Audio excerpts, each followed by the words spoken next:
We continue press briefing in Ukrainian Krasnitsyn about the shift in opinion. We speak to Iryna Bekeshkina, as director of Democratic Initiative Foundation.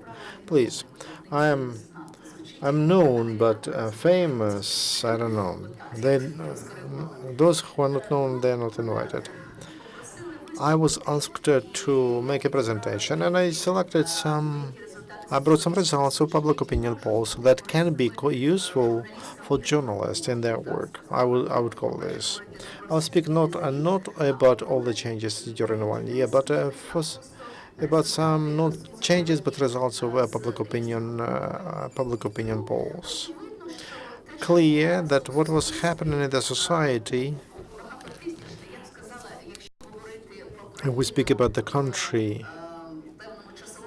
in time, and even multi-million Maidan, because about 0.5% participated Maidan, not only in Kiev but in other cities. That's a lot, and 50% of supported the requirements of Maidan, though they have not participated by themselves. And then, in fact, there was a revolution, and there was military activities and real war, and all of that was reflected on public opinion. Under such a situation, circumstances, the public opinion is changing quickly. Every year, you look at the monitor on. The changes are taking place, but they are gradual. But under such circumstances, changes are sharp. They quick, and it can be useful when we pay attention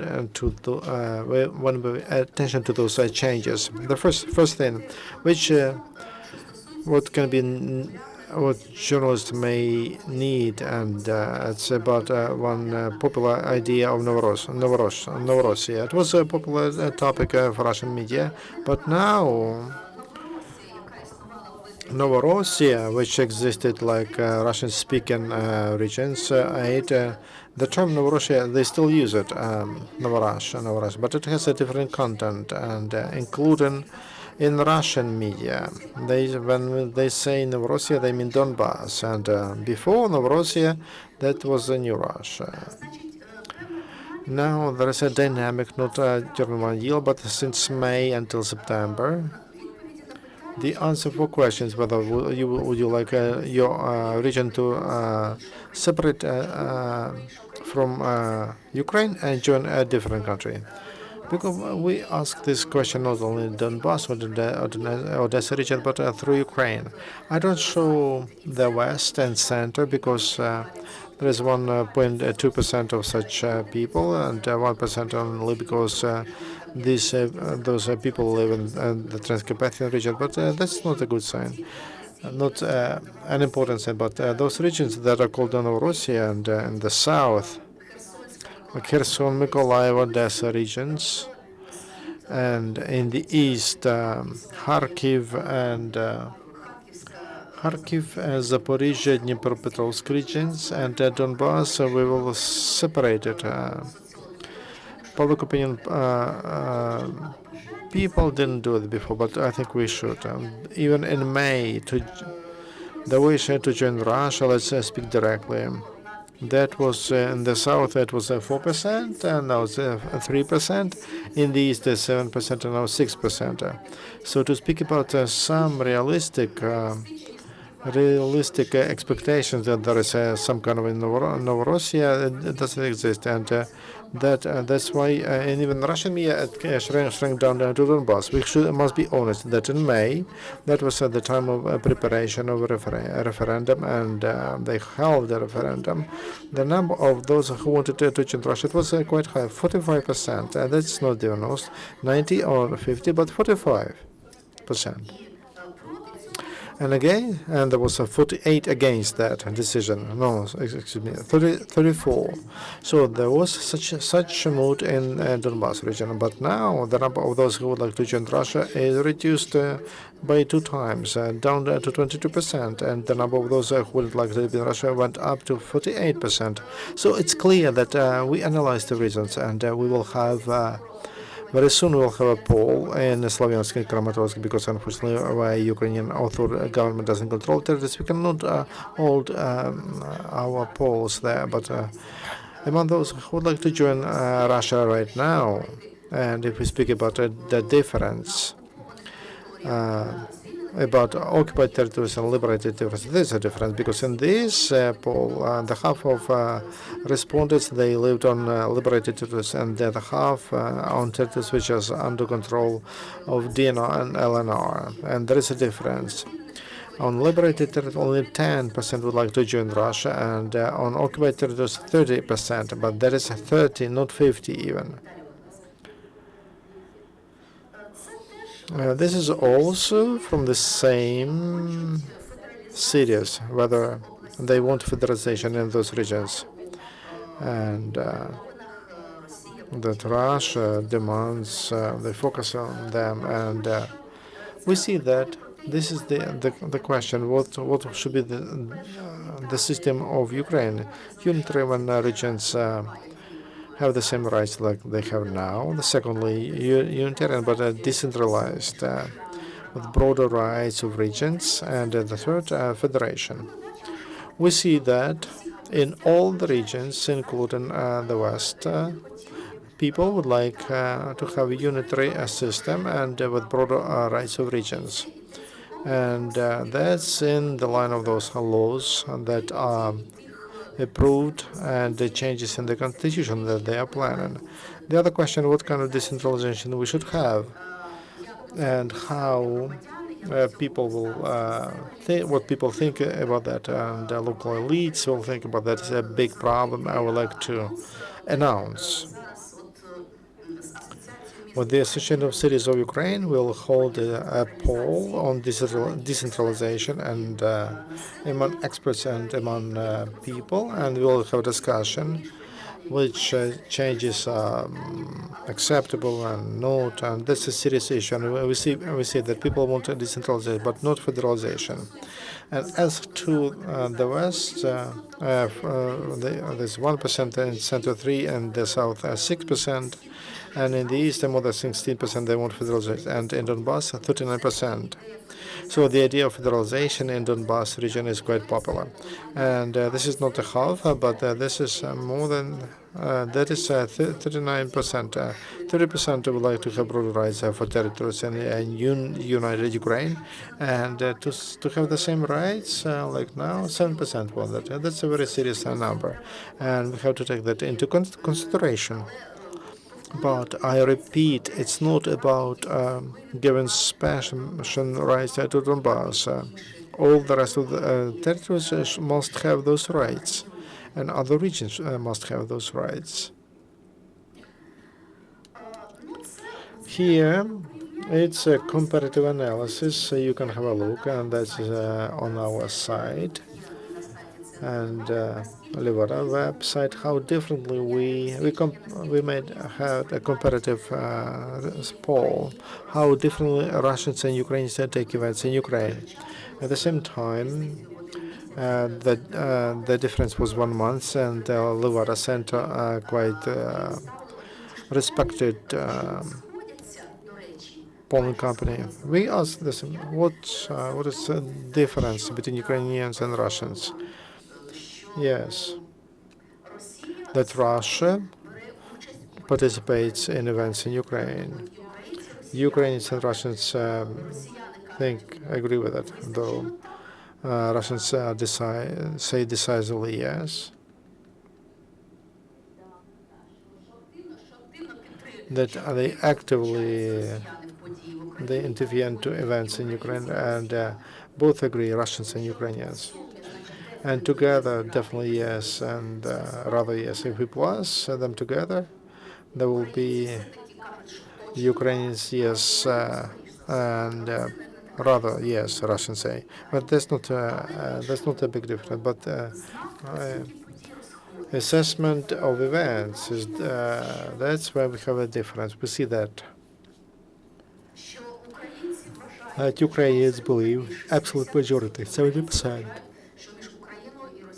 Believe that there is a war between Russia and Ukraine. Russians don't believe so. They believe that there is no war. Though I have to say that 26% of Russians, there's not a few. We look at population, 26% believe yes, there is war. The same. The question was, do you agree with the statement that Russia is responsible for bloodshed and deaths in the east of Ukraine?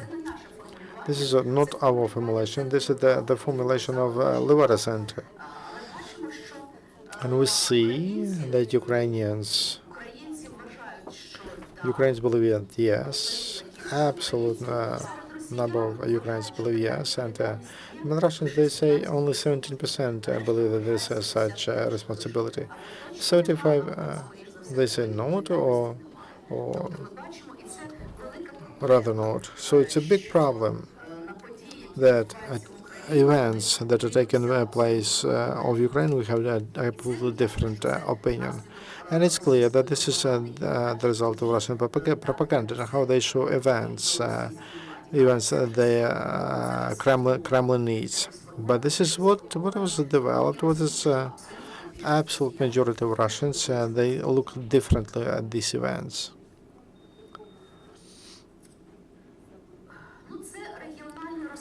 This is a regional division in Ukraine, and we see that Donbass is different, and that surprises me. This is the only region which has very positive about Russia and very positive to Putin, which the majority does not believe that Russians are responsible for those activities. Not the Russians are responsible. At the same time, they don't want to Russia. So they want to stay in Ukraine with a special status of a federation. This is how I would call it. In other regions, you see how differently. So southeast is not united like Novorossiysk, but there is a problem with Donbass, and which is not which is not a part of that southeast. So this is we see how different events in Donbass are perceived in Ukraine and also in Russia. This is also from there. And as to the future of Donbass and how differently they see in Ukraine and also in Russia. Ukrainians, they would like Donbass to be the same region like the rest, and to have the same rights like before. Half of Ukrainians believe in that. 38% of Ukrainians believe that Donbass must be a part of Ukraine, but should have broader powers than before. But they wanted the same for the regions, also, to give up Donbass, because very often we hear that, let's give it up, the Donbass, we don't need it. But we see that only 12% of Ukrainians agree with that, and 7% believe that it's better if they are independent. 5% are ready to give it to Russia. The majority of Russians would like Donbass, so-called Donetsk, DNR, and LR to be independent states. But to take only 20% are ready to take it. So they would like to see Donbass a part of Russia. This is a regional breakdown about the status of Donbass, what I told you, that the West and Center wouldn't like to give additional powers to Donbass, and they would like them to have the same powers like before. In the East and the South, there are different opinions. Approximately 50-50 is one part ready to provide additional powers, others are not ready. And Donbass itself would like, that's what I mentioned, They would like to stay a part of Ukraine, 42%, but they would like to have more powers, and only 7% agree with previous powers, and 26% would like to be an independent state, and 16% would like to be a part of Russia. But they want less and less people want to be in Russia, and maybe there are some reasons for that. And like in May, there is no such a big desire to be a part of Russia. Here, from Ставлення росіян до України. attitude of Russians to Ukraine, not to Ukrainians, and an attitude of Ukrainians to Russia. We see how Shabbat got worse, and it's not a surprise, but attitude to Russia is better than Russians to Ukraine. We see that.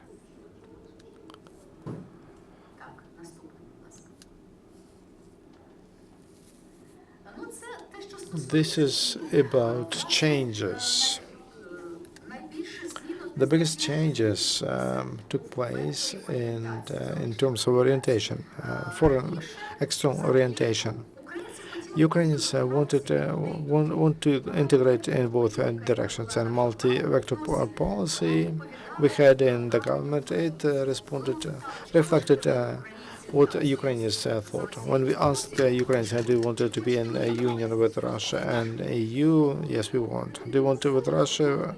We want. So the third part of the population would like to be everywhere. And we see the dynamics of the answer to this question, positive attitude to unification with, not with the state, but joining the union with Russia and Belarus and with EU. But anyways, the wish to join the Russian brothers dominated. So approximately here and there, this red vector was higher. Now it just collapsed, let's say, down to 20%, and abruptly increased the European vector share. It's obvious now that some kind of equal competition between the two vectors is not available, and the majority of the population would like to integrate with the West. You can see here the results of July poll, the same distribution between the regions, and there are some regional, let's say, differences here. The West, absolute majority would like to join westward. The center, same. The East as well expressed the same desire. 1 year ago was opposite picture. The South and the East were mostly gravitated to the East, now to the West. Only Donbass is different. 68% even today would like to have the union with Russia and Belarus, and only 11% positively tuned to the, let's say, to our movement towards European Union. This figure was better earlier. This is a very, let's say, obvious changes regarding the attitude towards NATO. This is the data of March of 2012. In September 2014. In 2012, the majority of Ukrainians believed that our security can be ensured by the neutral status. 42% believe that, the neutral status of Ukraine. They wish to enter NATO, join NATO. Join NATO was only supported by 13%. I might say that those 13% were stable figure for several years, whatever happened. The only region where the opinions differed is the west of Ukraine. In other regions of Ukraine, the people wished either to have neutral status, or also popular idea was a kind of military union with Russia in the CIS countries. As you can see, they also had 26%, and for neutral status, only 13 NATO. Now, the support of joining NATO increased drastically. 42%. This is not yet half on the 50%, but quite tangible figure. Regarding the referendum about NATO referendum, I believe whether we should have it. I don't think this is actually topical today. First of all, nobody invited us to join NATO yet. And number two, this is the idea which is different from the membership of the European Union. Still separates different let's say, populations rate in Ukraine. So far, we didn't have the discrepancy or difference, let's say, in opinions because the majority of people were against this idea. Well, then approximately 50-50 now. Now the support increased, but first of all, this is accountable for the West region, 80%. Now, previously it was 40%. In center with now 50%, and the previous figure 30%. But anyway, this idea of the neutral status is still supported by the majority in the south of Ukraine. They do not support the military union with Russia, but the neutral status has a lot of supporters still. By the way, in the east, the support NATO membership increased dramatically, but the majority, I believe, was significant number, 24%, as I can see. They still support the military union with Russia, Kharkiv region, or the neutral status. As regards the Donbass area, they absolutely against the NATO membership, but a significant number of the people there support the neutral status and less the military union with Russia. We can say that the line orientation towards the European Union, which divided previously Ukraine, is no longer divided to such an extent Ukraine, because the number of those who would like to were against the European Union decreased, but they mostly now support the NATO joining mostly in the West. Support is available in the West, not in the East. The last, no, not the last transparency or slide. One difference is drastic difference. The pro-Ukrainian, let's say, sentiments have increased. That we are a single nation. This is the monitoring of the national self-identification. Who you believe yourself to be? There could be different identification. They live in a specific region or state or Europe, but they ask to their preference, a single preference. Last year, in July 2013, the major orientation of citizens of Ukraine was 51%. Citizens of Ukraine. Now it's 65. It drastically increased due to the decrease of their national orientation. The residents of village or urban residents, 29 previously, and now 16. Same issue regarding the region by region. First of all, the orientation with the Ukrainian citizenship as the primary orientation in the west of Ukraine. We previously had 50 and increased 20% to 70. In the center, same. They have 50 now, 66. Drastic changes in the south and east, but in Donbass had approximately the same figure. But previously in Donbass, they wanted to become the citizens of their village or the town or city. Now they would like to have their own region, like this notorious Lugansk, Donetsk People's Republic. What has changed as compared with 2012? You were talking about the turnout for the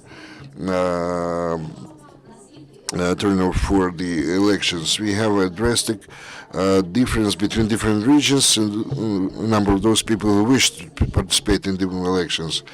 Sometimes they exaggerate the turnover. They sometimes, you can understand that there never can be 100% coverage. It's super good if you have more than 80% during the elections could come down to 60%, but those who do not want to participate in the elections, they are not interested in the politicians, so they do not open the doors to those who would like to advocate this or another person. But anyway, we can see clearly the differences. Maximum over it was shown in the west, high figure in the center, drastically lower in the south and east, and very low in Donbass. Actually, we are talking about those places where they are going to have elections. Thank you. We have some time for questions and answers.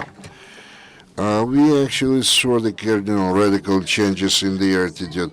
Actually, those figures are going to be loaded to our website, so you can visit that website and see the figures.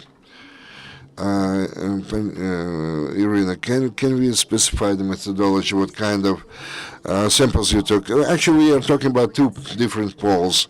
The first polling was associated with our Kyiv International Institute of Sociology in September this year. The second one, monitored by Institute of Sociology, which you can see the results on the site of the Institute of Sociology, though I'm not sure that they have figures for this year. And also you can visit our site, div.org.ua, the site of Sociology Institute and hyphen on the org.ua, whatever. They have the preliminary data of the Institute of Sociology in the publication. My question is regarding the information war. Russia spends millions dedicated to this information war. Do you have any information about the information war in Donbass, whatever, some figures? You know, sociologists are forced to believe the respondents they address. Respondents have the right, or can enjoy the right to say no to any kind of interview. They can say, sorry, I don't have time, and that's it. No interview at all. Second of all, there are some very inconvenient answers, the questions, and answer to which would be he or she can say is difficult to say. You know, they try to hide behind this option. Any sociologist never can rely upon truth told him or her. CTV channel. I have two questions regarding the elections. Number one, you said the turnover was very high during the presidential elections. It was kind of a burst of the activity. No, there was not a high figure. There were a lot of queues or lines. The turnover was not really high. Could be higher because really some people just could not wait enough, in those long lines. It could be several percent higher than the official one. As regards this year's turnover, it would be lower, I believe, than during the presidential elections.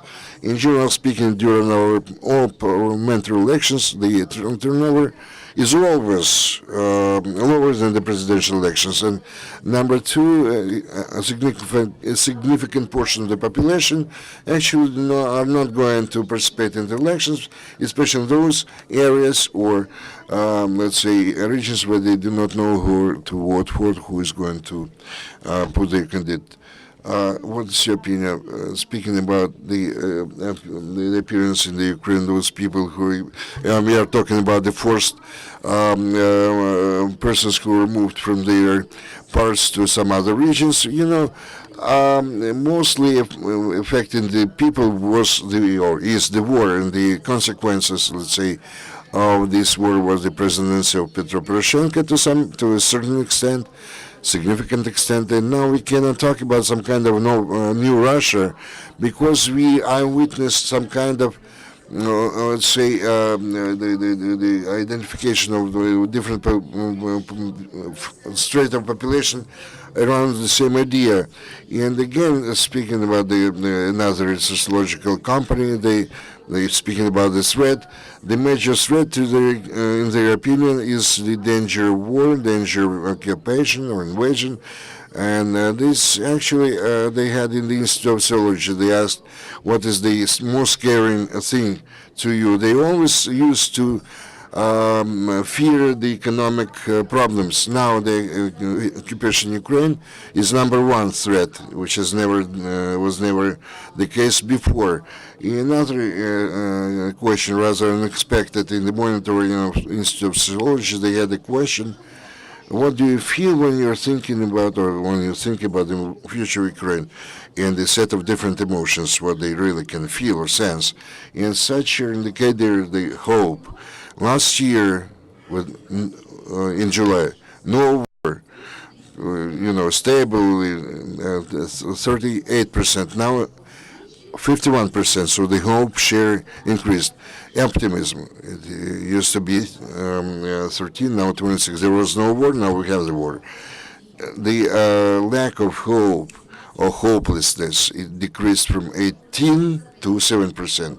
So, well, it's true, it happened in the summertime, in the period before the August events in the East, when the real war was launched there. But anywhere, some military, let's say, conflicts were already available. But at least people so far, they experienced some hope. But also it's true that the fear of the people also increased. And again, it depends from region to region.